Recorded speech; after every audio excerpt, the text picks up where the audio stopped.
Hello, my name is Rob, and today I'm going to be talking a little bit about the upcoming Rugby World Cup, which is this year to be held in France during the months of September and October. I'll talk a little bit more about that tournament later on, but firstly, let me just give you a bit of a brief history of rugby development in Japan.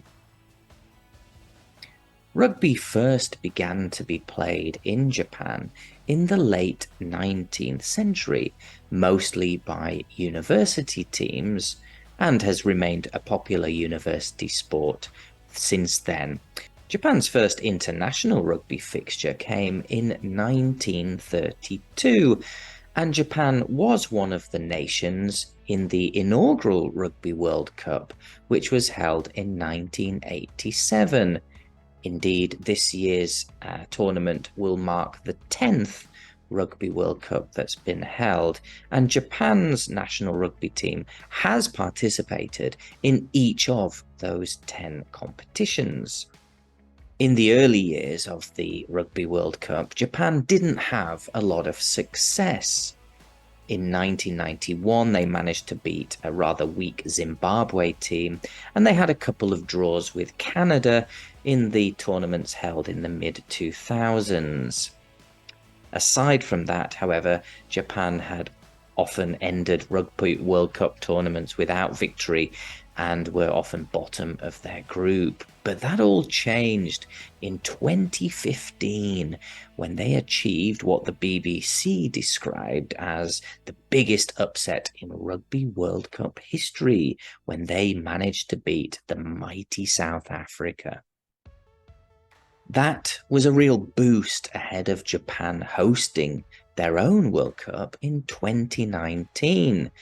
And in this tournament, they made even more progress, managing to beat not only a much-fancied Ireland rugby side, but also Scotland, meaning that Japan, for the first time ever, managed to progress through their group and into the quarterfinals of that competition. Japan's relative success has been mainly forged by the naturalization of many non-Japanese, for example, from New Zealand or South Africa and other rugby-playing nations, and they've assimilated nicely with the homegrown Japanese players to become a real kind of mix of different skill sets, and that has helped Japan improve much in the international rugby scene. Unfortunately, since 2019, they haven't had a great deal of success leading into this tournament. Recently, they were defeated by Samoa, which meant that Japan has slipped now to the 12th rank in the Rugby World ranking system. Samoa are indeed in Japan's pool, which, as you can see, is a rather tough one. Not only will they face England, who were runners-up in 2019, losing to South Africa in the final, but they'll also face a strong Argentina side.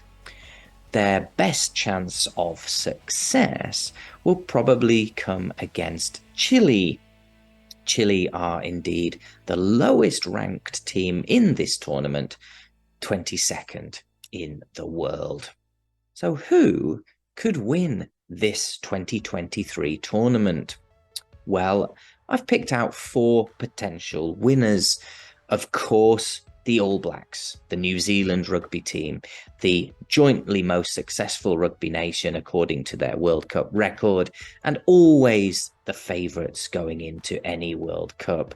However, they're perhaps not at their peak of their past glories.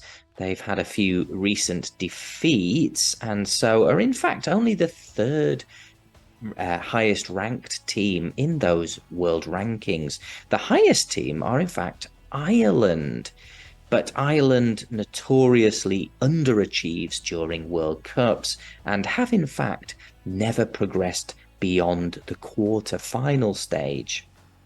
Some people think that the current holders of the World Cup, South Africa, could retain their title, But more fancied are the host nation themselves, France, currently ranked second in the world and having had some good recent results. Anyway, it promises to be an extremely competitive tournament, and if it's as good as in terms of off the field and on the field, matches the entertainment of that in Japan 2019, then I'm sure it will be a fantastic tournament to watch and follow throughout.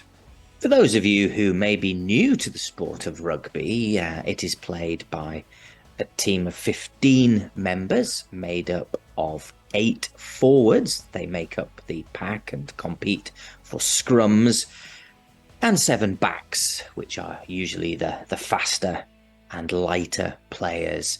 The game is won by scoring the most points, of course, and these points are accumulated by either running the ball over the line to score a try, or by kicking the ball through the goalposts. This is called a conversion after scoring a try, and you can earn additional points. A try is worth 5 points and a conversion 2 points. And also kicking through the goalposts can achieve 3 points. This is often the result of a penalty which is given for a foul or infringement. And while the technicalities of rugby can be quite hard to understand in terms of offsides and penalties, the simple flow of rugby, progressing the ball forward by kicking and passing backwards along the line, can be fantastic to watch when the game is in full flow. And Japan indeed have won lots of praise in the past for being one of the more attacking rugby teams. So anyway, I hope you will tune in to this Rugby World Cup starting in September, and let's hope Japan can make some progress through the competition. Enjoy, and thank you very much for listening today.